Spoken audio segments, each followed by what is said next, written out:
noticing. I will keep it short. This is the GroenBlauw Climatecafe. Originally started with Floris Bogert and me, Sydney Staks from the gemeente Nijmegen.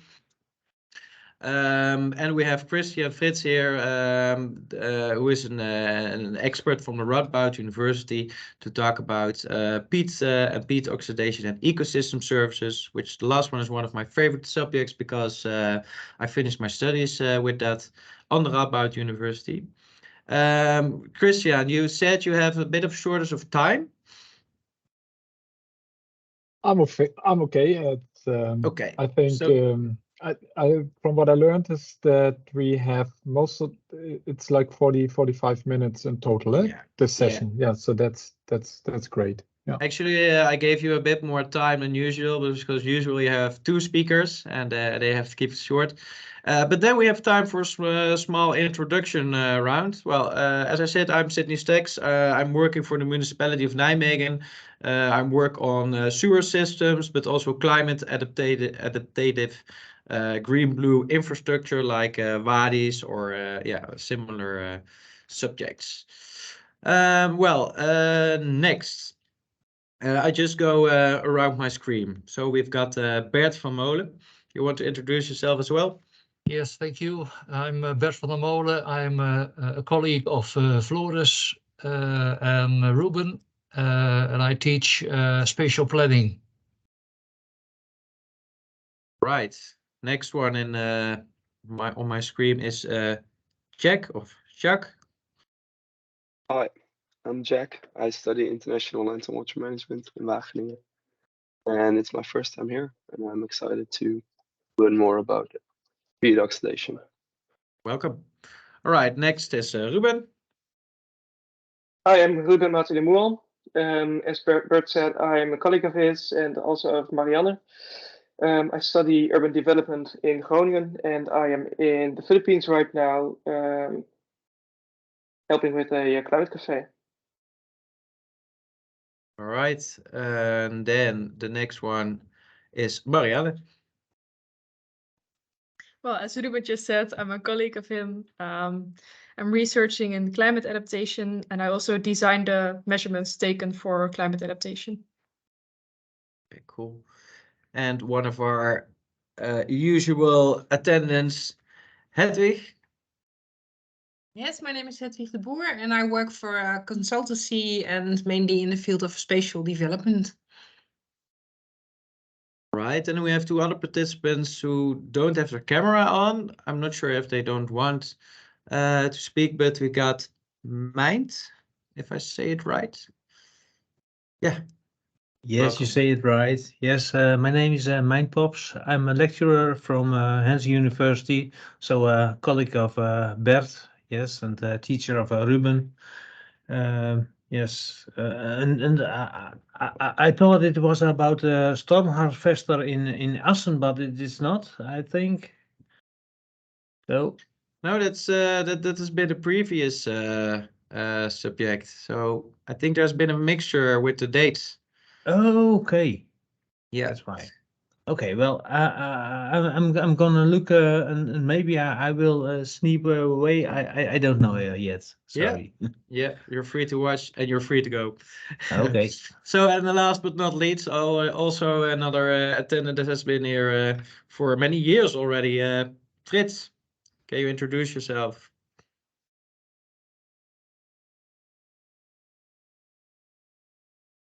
Takes a bit of time, I think. Oh yeah, of course.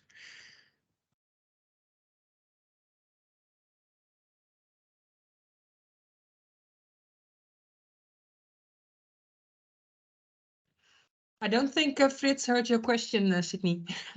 You're still muted, Fritz. Do you want to introduce yourself? I don't think he heard it. Is hearing it at all. Are you hearing us, Fritz?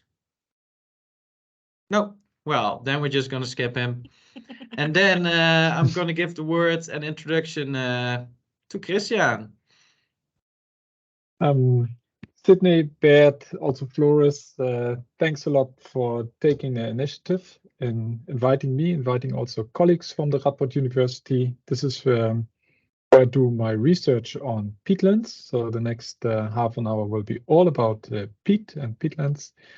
And I'm really happy about this initiative as being one of many. And as a researcher, I'm involved in a number of European-wide projects, some even two also on a global scale, related to climate mitigation action, but also climate adaptation.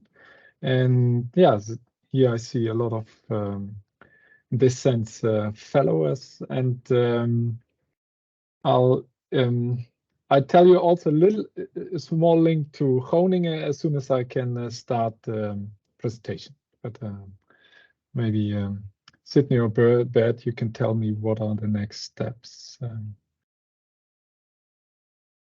Next step, well, if you have a presentation, you can share your screen. Are you able to do that? Yeah, it's always. Let's see. Yeah, and then I always ask beforehand, do you want questions in between during your talk, or do we have to save it to the end? I would say 3 questions during the talk, Oh. and then if there are more, we better have them at the end, because otherwise we miss the end of the talk. And yeah, otherwise it's going to be too long. All right, go ahead. Welcome everyone, and thank you again for inviting. Also great that you have this platform. Today I'll talk about peatlands, peat oxidation, and more importantly, what to do about it. And paludiculture is one of the options to, let's say, treat degraded peatlands. And I'd like to introduce you to the rich world of ecosystem services paludiculture can provide. And there's a lot of people involved in this research. I've been doing it for 10 years now. And as you can also see, there's the University of Groningen. This is where I also earned my PhD degree. So I'm half Nijmegen, half Groningen. And yeah, so I have very good ties. And in the first place, I thought this whole presentation would be in Groningen. And then Sydney said, no, it's modern. We just meet online. My background is on water and soils. Like this, I think I will have in common with a lot of you. I'm really into peatlands and peatland biogeochemistry. And as a lecturer, I deal with ecohydrology, greenhouse gas emission, and CO2 sequestration in different plants. And for that, we do a lot of projects, a lot of measurements from experimental scale, like here on the picture. We collect soil cores where we do then biogeochemical experiments, but back to the landscape and continental scale. So that's also what I like to do.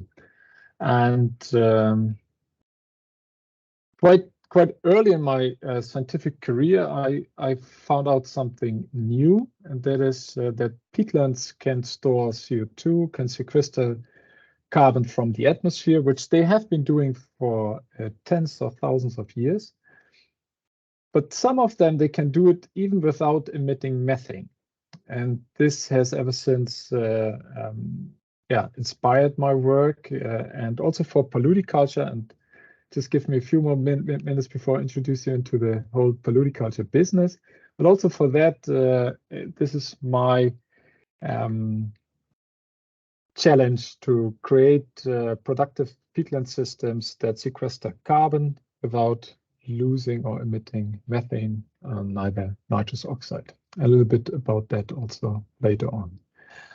And Sydney and Floris, they asked me to talk about the peatlands, and then the first thing, especially if you live here in the Netherlands or Northwest Germany, the first thing that comes into your mind is peatlands. There was something with a lot of trouble and land subsidence and a lot of friction.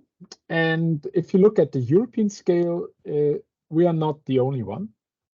In fact, that the Netherlands is red, but there are countries that are even worse, like Germany, where I was born, Poland, where my grandparents were born. So it's in that sense, my daughter, half German, half Dutch, she now moved to the right direction. So it's less red when it comes to CO2 emission. And I guess that a few weeks ago you had already some talks about that, about peatland degradation. But in a nutshell, you see this on the picture. A wet peatland with peat-forming vegetation, reed and sphagnum. I'll come about that a bit later. So that sequesters CO2 and emit a little bit of methane.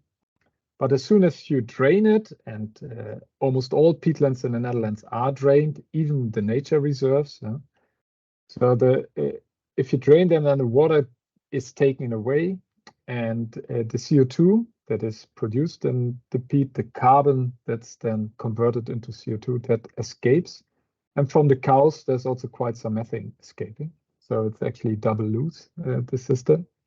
But yeah, you can have some milk and cheese from these areas. And so when we look at the European scale, we see that is a large problem. We're talking about millions of tons of CO2. For the entire European Union, it's about 245 million tons of CO2 equivalents per year. So that's much more than, for example, the entire Netherlands emits. Just to give you, with all our industry, with all our traffic, and quite wealthy housing. And rewetting peatlands, so these formerly drained peatlands, that solves most of the problems related to it. And rewetting restores the carbon accumulation function, but also restores a lot of ecosystem services. And I will tell you which ones. And it provides some nice spots for habitats. And polludiculture, actually, that restores productive land. Because as you can see here in the picture, if you only re-wet, then a lot of land, especially in the Netherlands, where we are below sea level, would be directly lost to an open water system. And that's, you could farm some fish, but that is nowadays also easier to do in fish ponds. And one of the basic ideas of polludiculture is that you work with water rather than working against the water. And I think this is also a theme that you share here in the Cafe Climate. And so making use of water, because it's, I mean, if you look at this as a crop technologist or crop physiologist, we also give some lecture, water is the main ingredient. I mean, you know that from your plants at home. If you forget to water them during your holidays, and they just look very sad when you come back. And that's the same with polludiculture. They make use of the water. And here in the Netherlands, but also in other parts of Europe, we kind of have the notion of fighting against water and trying everything to get rid of it, especially, which is strange now, we need it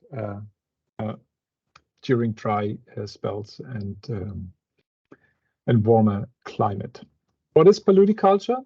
Polludiculture is the biomass harvest and the use of biomass at high water levels. So the water level is close to the surface. And these water levels, they conserve peat and they conserve or promote ecosystem services. So that is that's what polludiculture is about. So it's about using the biomass. And this is a photo from the UK. Polludiculture thereby also prevents a large-scale loss of productive land. Show you also some examples where the farmers doing aquaculture, they are actually then able to control water levels in a way that, on the one hand, they are beneficial for plant growth and ecosystem services for the peat, and on the other hand, you avoid pictures like this because there's enough storage within these paludiculture lands. And this is, for me also as an eco-hydrologist, this is one of the magic ingredients that paludiculture regulates and stores water. Here's a Sphagnum paludiculture site just across the border in close to Oldenburg. And what you now see that looks like a grassland, this is actually Sphagnum or peat moss, in Dutch veen moss.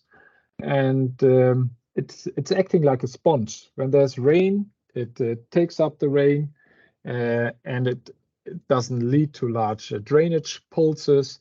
And during the dry season, it also shrinks and keeps the sphagnum wet and productive.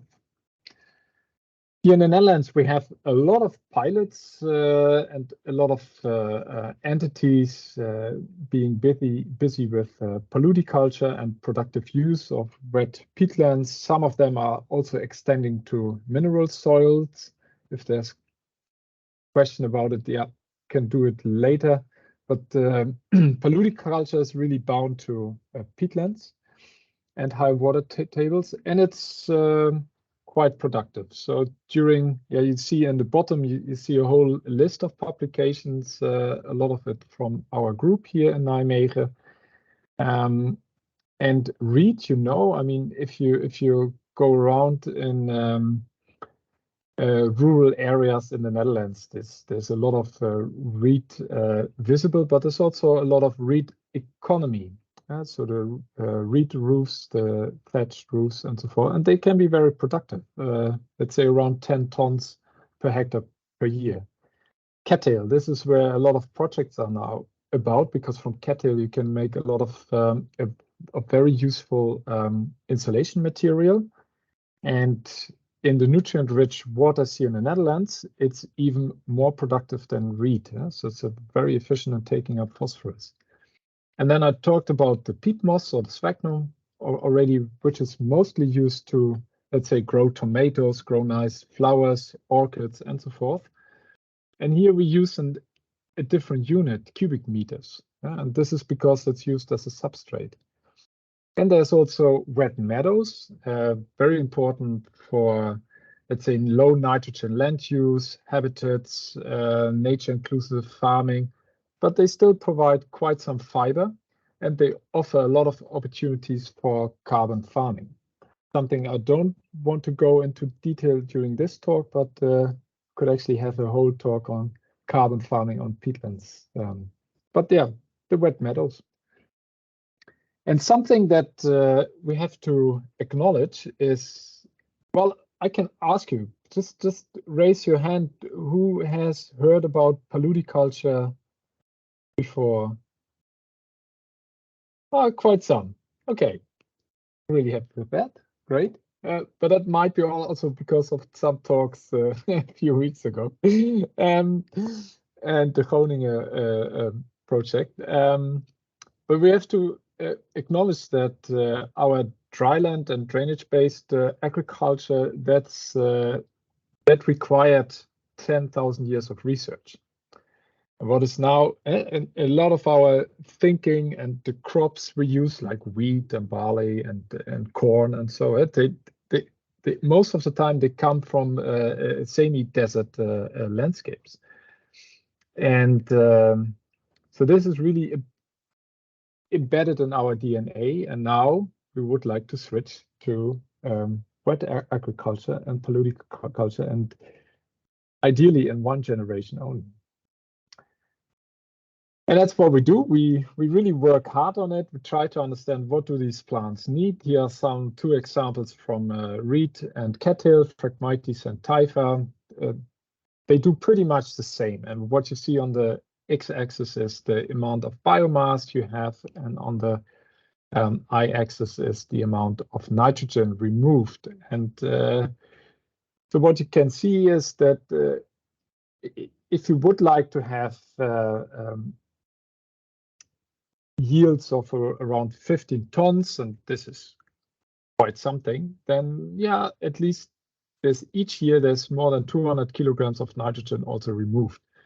So if this needs to go on for tens of years, then you can only do that as very nutrient-rich places. For example, where you have runoff from cities, or where you have large drainage systems coming together and need cleaning. So that's farm runoff, these things.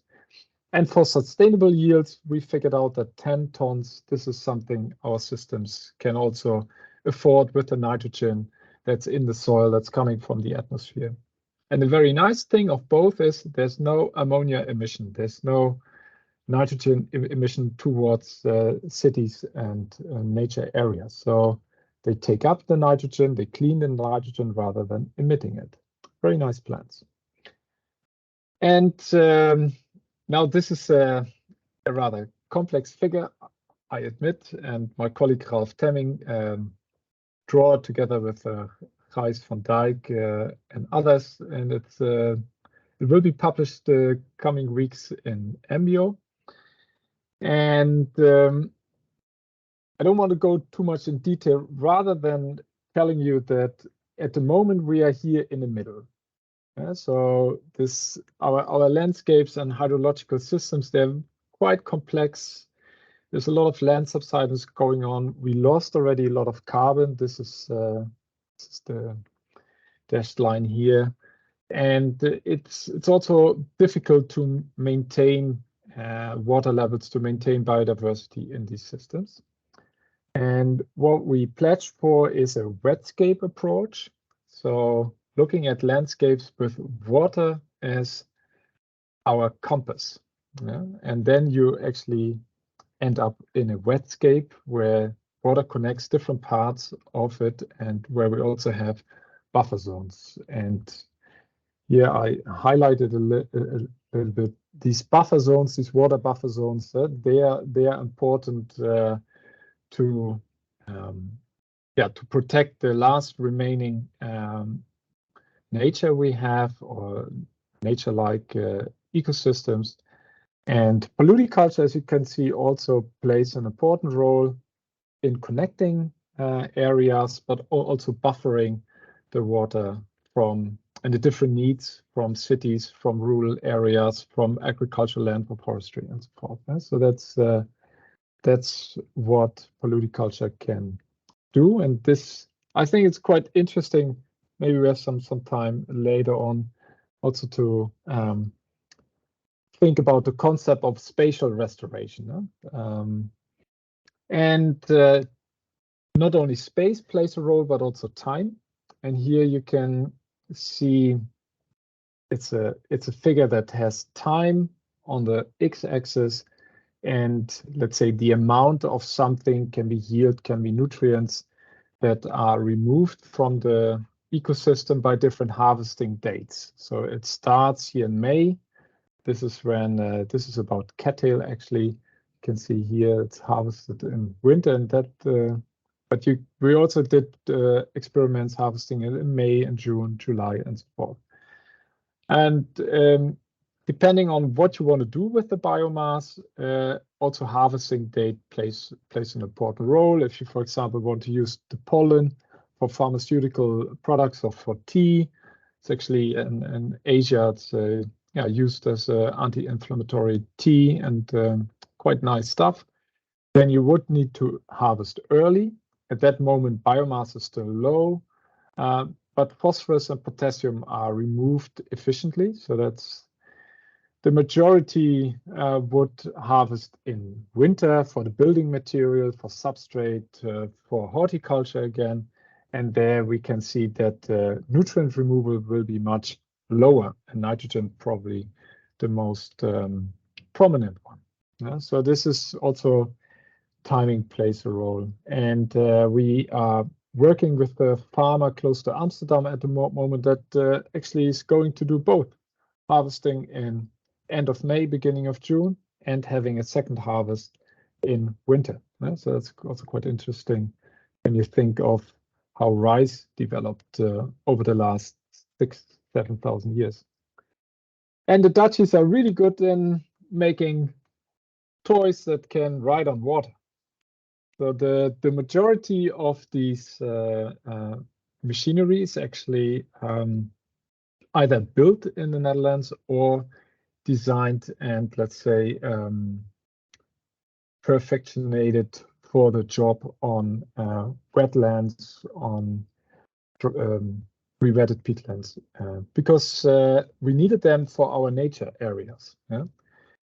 If we don't have them, then we get the forests back, and that is, I'm quite okay with forests, but the majority of the nature managers and also the habitats that are put in the books, and so they are not happy with too many trees.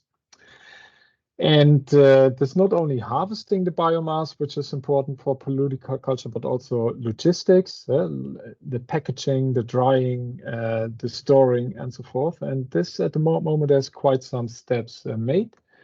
And also making these machines so flexible that you can not only use them in, let's say, wet peatlands, but also on dikes, also using them for difficult terrain, let's say. Yeah? So there's quite some companies busy with that. Here's an example from Terschelling, actually, where it harvests peat mosses. And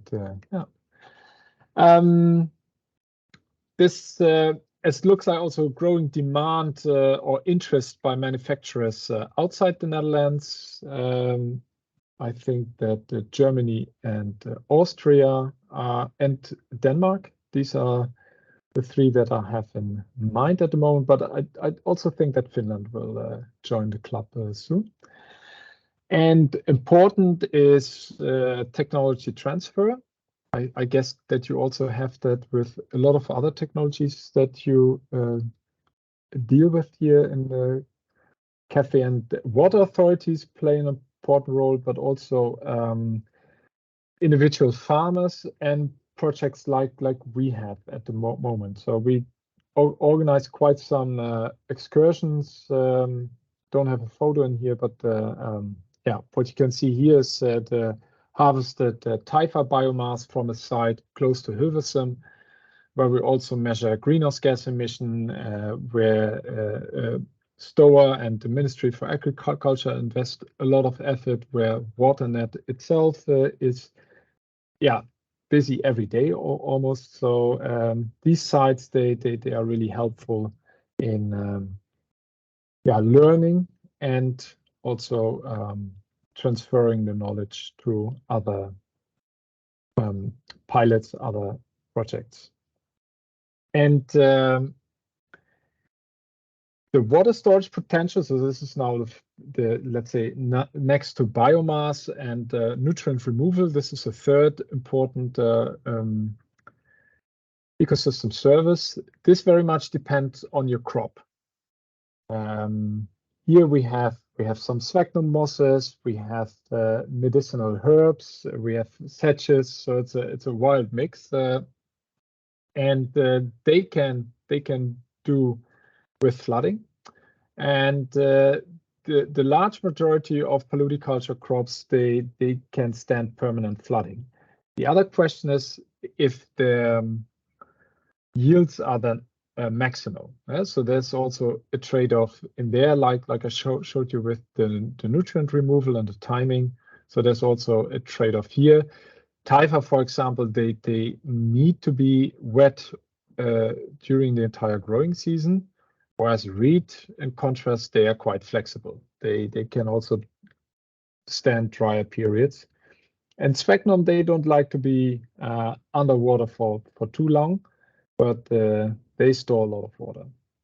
And this is what we have quantified here, that the water storage potential of reed, because it can be almost entirely flooded. I mean, it will still survive Typha to some extent, and sphagnum, as I said, not too much. And this is then a direct flood control trait they have. And the other aspect of polyculture is that, you have now polyculture farmers on the ground. they are innovative. They find solutions like here small plastic sealed banks, which were much cheaper than these old school large clay dikes. And so they hold water. We work a lot with small scale and individual solar powered pumps. So they are enough to run fields of up to 5 hectares. And also in terms of investment, they are quite cheap and flexible. And so the combination of production and having the farmer on the side, that allows a complete different way of water management and also flexibility, because the water stored here can be then used for irrigation on drylands a few weeks later. And here are some example of the water management. It fluctuates just by 20 centimeters or even less in the sphagnum side. This is the water table below the surface, above the surface on the y-axis. And this is because of this tailor-made water management. That's quite affordable. On the other hand, paludiculture also allows for landscape scale revetting because of these buffer zones, because of keeping productive land in the business, and also having regional products that are of outstanding quality, like Taifa and sphagnum, for example. And on the other hand, what we also see is that this landscape scale revetting is necessary, because if you only do it in small islands, this is what the pilots actually are having problems with at the moment, is that the drainage happening surrounding them also provokes a drought and failure of the crop in the paludiculture sites. So this is the bottleneck. We saw that most of the sites that had trouble or that failed, it was because of insufficient water management and landscape scale drainage. And the other thing that plays a role are geese. They, at least for the Taifa, they like to eat Taifa, so that's something to bear in mind when setting up a site. So at the moment we have many small projects. They are all quite labor intensive, and they work on solution on a square meter scale. So that is insufficient to what is needed at the moment in the Netherlands, Germany, also parts of the UK, when coming to the climate mitigation goals we have set. And so you see a little bit the scale, so it's a lot of handwork and all quite small. And this is actually the challenge at the moment. It's the if we want to go for 100 hectare scale sites, then we need additional financial support and technical support, and also some embedding by the government, for example, by creating demand, creating rules, and so forth. I skip this for the time, and we also learned in these pilots when things go differently than expected. That's in cattail, one of the ranges we saw already is the yield. It can be very productive, almost 20 tons per hectare per year. That's like corn. But in many cases, it doesn't go that well. And we now got a good understanding how these low yields come along. One reason is the drought I presented earlier, and another one is that the pilots are on nutrient-poor marginal lands. So these were the lands where these pilots could be conducted. So the nutrients that the Taifa needs were actually already taken away. And this is what's now on the table, and the ministry knows it. And let's see how it continues when the first sites will be established on normal soils, let's say. and not in former nature reserves and so forth. And another thing that we also recognize is that a lot can be learned from commercial reed harvest. And this is something you have to bear in mind, that in the Netherlands, we do paludiculture at least already 3,000 or 4,000 years. When reed thatching and all kinds of biomass related to reed, this is really in our DNA. The Netherlands used to be a marshland full of reeds, same like in the Euphrates and Tigris, where our entire culture actually originated. So, and reed is still used a lot for biodiversity reasons, but on the same time, there's also, because of the high transport prices, the government now pays subsidies to import Chinese reed. So this is a quite sad situation to support the reed thatchers. They lower the prices that arise from these high container prices, and we import subsidized Chinese reed. And part of it also has to do with the Ukraine war. Ukraine used to be also an important producer of reed, and Romania, and yeah, they now have other priorities, as you can imagine. But we have more than 7,000 hectares of reed biomass in the Netherlands alone. So that's in Poland. There's also quite a lot of this. That is quite something. And after all, it's fossil-free building material, not only for roofs, because you can also make perfect building plates from it, and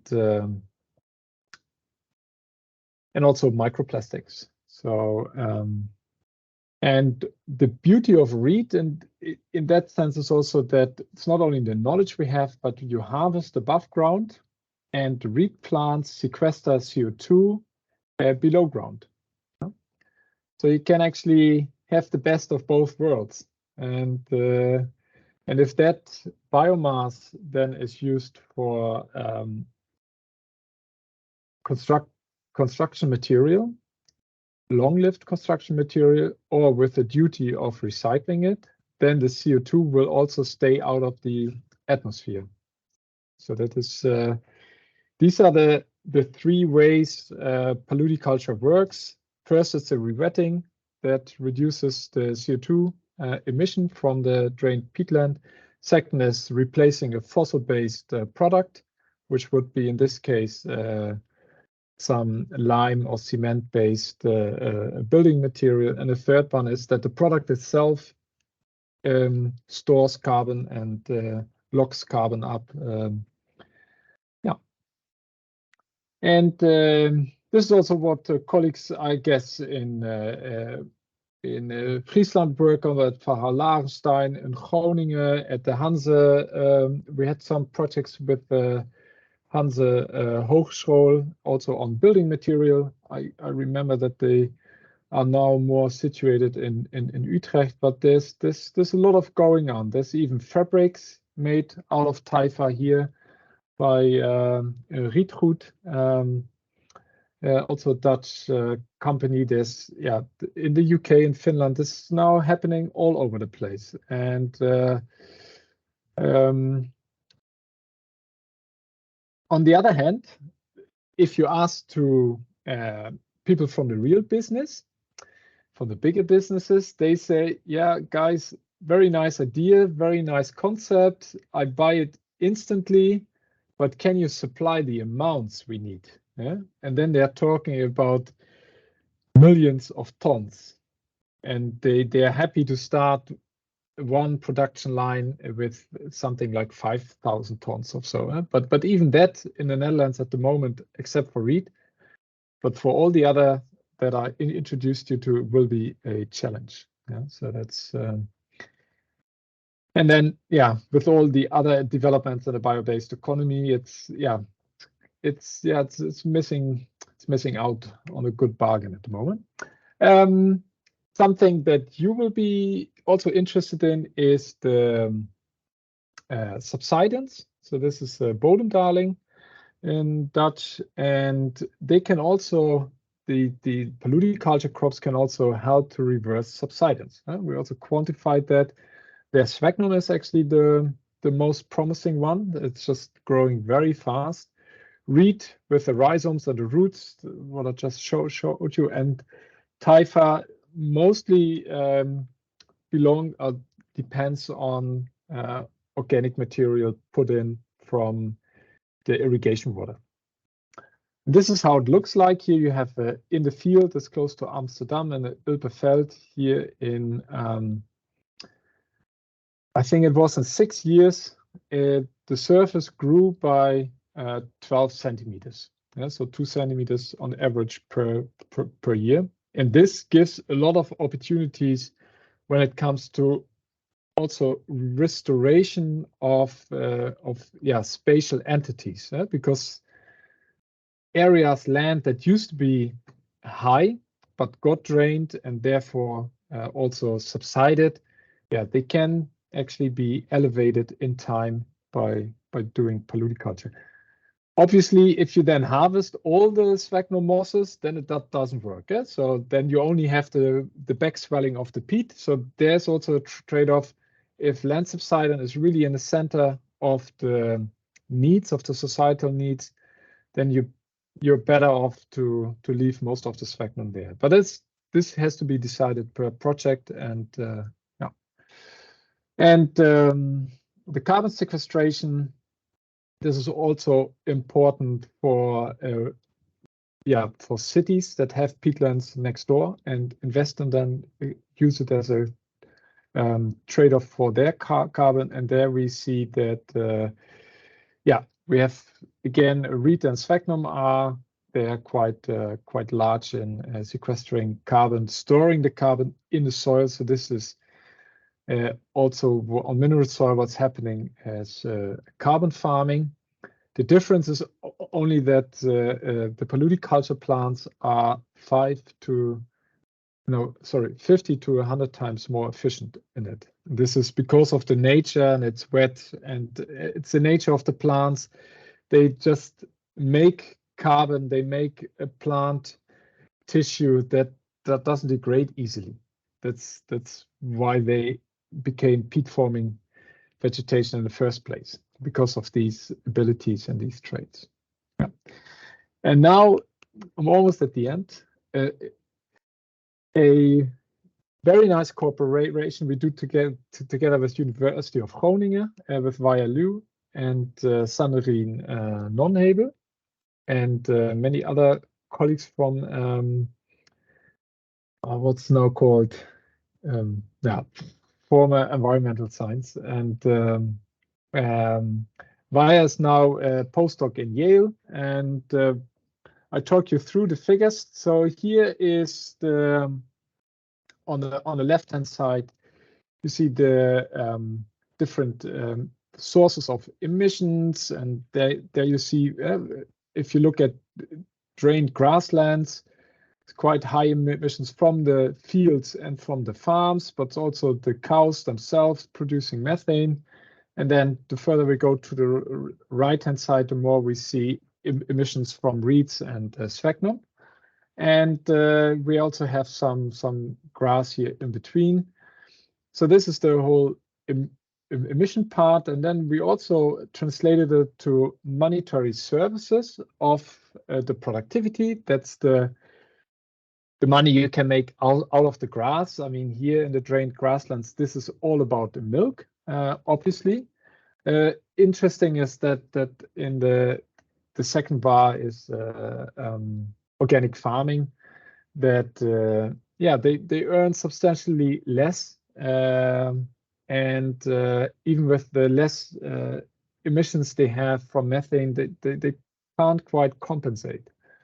But then if you look at the reeds and at the sphagnum, there is a business case. It's not as clear as the dairy farming.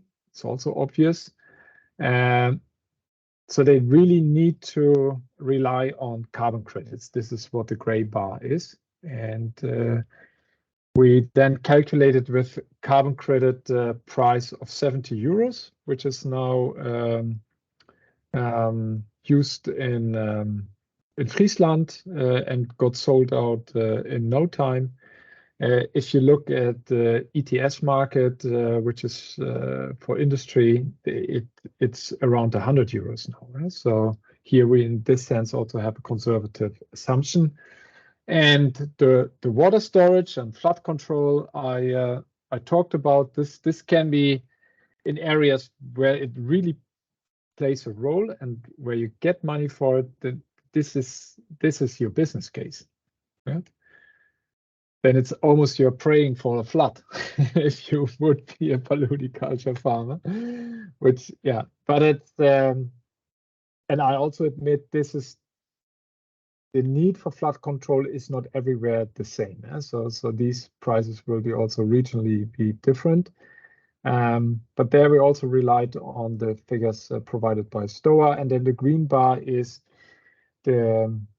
it's not the value of the biodiversity there, but what the Dutch government at the moment pays for that kind of habitat. And also there, same with water storage, at some stage, you have enough of a certain habitat in a region. So this is also, this will saturate. And then the price for an extra hectare of a certain habitat will be much lower. But for the starters, for those that begin and those that start their paludiculture at the right spot, where there's a large need for water storage, yeah, they do very fine. And if you look at these figures, and we also got that questions from the reviewers, so why is not everyone doing reed or sphagnum farming then in the Netherlands? It looks so promising. Well, first of all, the carbon market is not that well established yet to start with. And the second thing is you have to invest. Also have to invest in reed farming and in machinery. You have to even to invest much more in sphagnum farming. While the investments for dairy farming, they have largely been made. So they are there. So now it's just living off what you have invested. So that's a complete different approach. But I think this is one of the few studies that also dares to put a price tag on things. Usually you get a lot of discussion about it, but it helps to put ecosystem services into perspective. And last but not least, this is small research we do together with STOA and a lot of university and research groups in the Netherlands. It's called NOBV, and on a European scale, there's Wet Horizons, Carbon Connects. There's a number of projects really now looking into the carbon story. And one thing we usually hear is when we talk about peatland revetting is methane. And yeah, this is what I learned quite early in my academic career. So that's why I keep measuring it. And sphagnum paludiculture, for example, is one that is more or less methane free, except from the few ditches. I skipped this. This is maybe a bit better. It's just a publication from last month. Here you see no methane in the sphagnum. This is infrastructure part that's quite dry. It's also no methane. Where the methane comes from, this is here in the ditches. And this is actually at the dairy farm that uses these ditches for irrigation. It's the same story. So this is, I mean, in that sense, they're equal. And our colleagues from Rostock and Greifswald University, they summed this all up. A little bit like the figure I had in the beginning. Per hectare per year, it's more than 30 tons of CO2 equivalents emitted. So this is going around the world 4 times in your car. If you want to have the same amount of climate impact, so that's quite something. In the site close to Oldenburg, they found that even after harvesting, emissions are 20 tons lower. So, and 20 tons times 100 euros per ton CO2. I mean, this is, in terms of business model, also quite attractive. when reducing the causeways and just maximizing the amount of production fields, then these sites can be even more beneficial for the climate as they are already. So this is, I think, very promising. So sphagnum most benefits. This is, I think, what we can state also financially. And well, I skipped this. And the other thing that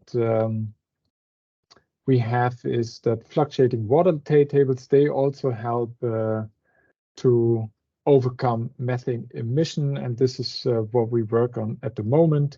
So this period with water tables between -10 and -5, they're pivotal in reducing unnecessary methane emission. And so that means that pollution also needs some sort of best practice and regulations to avoid unnecessary emission and also avoid the loss of, for example, phosphorus. But at least on the scale we are working at, it's definitely feasible. And yeah. So the productivity that stabilizes on the wet soils with pollution, but it takes more than switching from carrots to potatoes. And almost everything exists: machinery, infrastructure, market demand. But what we need now is the large scale. So these large scale operations. And yeah, with that, I would like to thank you and hear your suggestions. Right, thank you very much. This great presentation. Again, I enjoyed it really much. Also enjoyed it seeing some familiar faces from back in the days when I was studying. I think I saw Aap and Fons and some other people. So this was also nice. And also, when I finished my graduation, I saw that this was still in the, how do you say it, some starting phases. Especially also for the economic part, and now we have like really concrete numbers. So that's really great, great to hear. I might have some questions, but are there any other people that have some questions right now for Christiaan? Everything was clear. Now you know everything about peat, pollution, peat oxidation, and the economic ecosystem value. Well, actually, I thought it was really clear because I am a bit familiar on the subject. I also followed some of your research before and other places in the land, and I was really like, well, yeah, okay, this summarizes it very well. I had one question from the beginning, actually, because you were started about well, I started it with that there is no methane production, and last week I was also on the talk at the university from Annelies. And she was talking about the filter of methane by methanotrophs. And I was wondering if there is, because it has a lot to do with the water table, of course, but if there's also information about microbial communities, the eco community of the microorganisms, if that plays a role, or is it just yeah, not a big role? Well, it does play a role for sure, and then for simplicity, I kept it simple. But there is methane production. Yeah. Always in wet soils, and what now happens is that this part of this methane produced is already consumed by bacteria close to the roots or inside the mosses, and the rest that isn't oxidized can be oxidized in the soil layer. That is, especially in summer, it's important to have 2 or 3 of these short-lived drier conditions, and if not, then the methane escapes, and our measurement shows that this is then reducing the effectiveness by 20 to 80%. So that in terms of climate benefits. So it's at the end of the day, you still have a benefit, but it's much smaller if you don't adjust your design, your watering, and so your crop to the methane story. So that was the best practices where you were talking about that it still needs to be controlled in the right way. Yeah. Yeah. All right. I see. And sphagnum is it does it by nature because it has the microbial communities inside the plant, and it prefers a water level that's just below the surface. So that's always a good guess. And reed is also a safe one because it can stand drought, not for too long, but. And with Typha, we are working at this year are again new experiments and measurements, and next year there will be, I think, more. Bert. Yes, thank you for a very interesting presentation on the potential of wetlands and paludiculture. You ended your presentation rather hopefully with we need an upscale. Do you have any suggestions how we can make this upscale? Does it need more political interest? Does it need more cooperation with the normal way of agriculture? How do we realize this upscaling? Yeah, I think there's many answers to it, and that has to do that I've been working on it for so long. So now I have to choose between the best ways to fix it. Yeah. No pressure. Well, the first, I mean, like a fair playing field, and what does this include? This is first that all land uses that are beneficial to society get more or less the same subsidies. So that's something they're working on, but they're not quite yet there. And we hear what the ministry thinks about, but there's very little interaction with the experts. I mean, the ministry always finds experts, but then if you ask the experts if they know the experts of the ministry, then often they don't. So that's one thing. So the fair playing field, and the second one in that, and that is politically probably more problematic than this whole nitrogen business, but sooner or later it will get all of us, is a carbon tax. And New Zealand has started, and if you look at the importance of dairy farming in New Zealand, then it's for the entire economy it's important. Here in the Netherlands, it's only important for a cultural thing, and but in terms of economics, I mean, we're talking about 2 billion euros of milk and 60 billion euros of tourism. And yes, the tourists want to see cows, but if they can only drive 100 kilometers per hour on the highway, then they get angry. At least some of my German friends do. And I prefer to drive slow. So if you ask me, just put it on 80. But no, just to put things in perspective. And so this whole carbon tax also makes it more comparable with industries and other businesses, and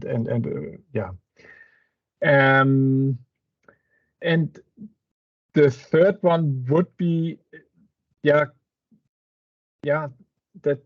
you start in regional settings that are more or less safe and protected for the businesses, that they can develop, can make some batch fabrication, can try some let's say some niche markets and so forth. And also this won't break the bank. Then because when it's then argued, but we can't afford this. We're talking about tens of millions of euros then, and at the same time you get the carbon credits of these regional solutions anyway. That would be my top three. Right. Thank you. I have another question because I really liked that I saw that the potential for a business model also on water storage or flood protection was quite high. that was actually one of the things I also discovered when I finished my master's degree, and I was like, that was many years ago. I was like, back then, like, don't we need like water farmers for the future? Well, then better water culture farmers. So that's nice, but this is mostly effective or cost better effective in the regions where flooding might be a case. However, I was thinking we also have like a lot of regulations and goals about keeping the water before it gets to the river, so buffering. And I was wondering if there is a potential for water purification. I noticed that they grow good on high nutrient levels, but also take up a lot.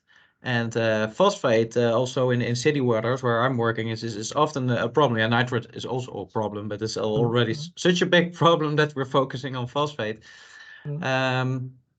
So besides farming, I'm interested in what other applications can we think of to get those bars higher in economic return. Might purification be one of them? Yeah, definitely. Yeah, water purification is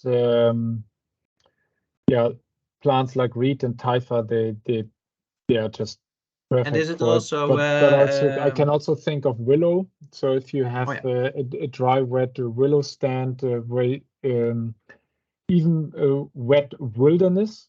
This is also discussed in the outskirts of Berlin.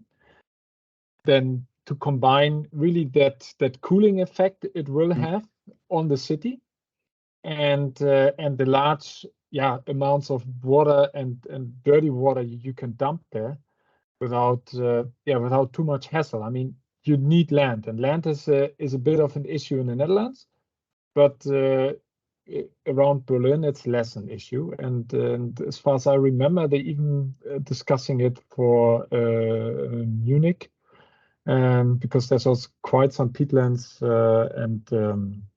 and water issues, obviously, because of these changing rainfall patterns. And so purification there is, and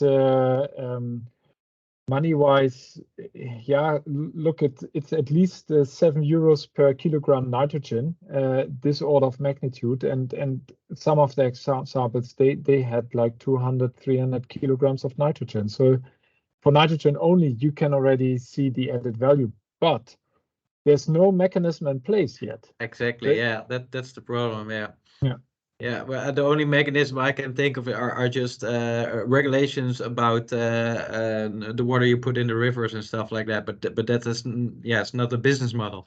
That's but still it has potential. All right, we're quite over time.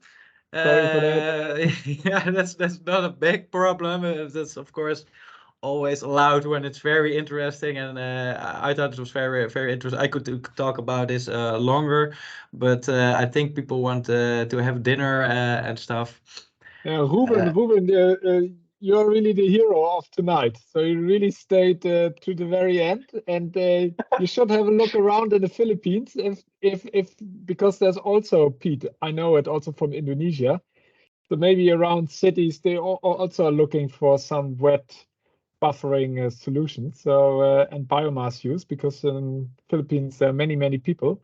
So they just if you see something, just contact us. We're always happy to think along. So okay, I will. Thank you so much.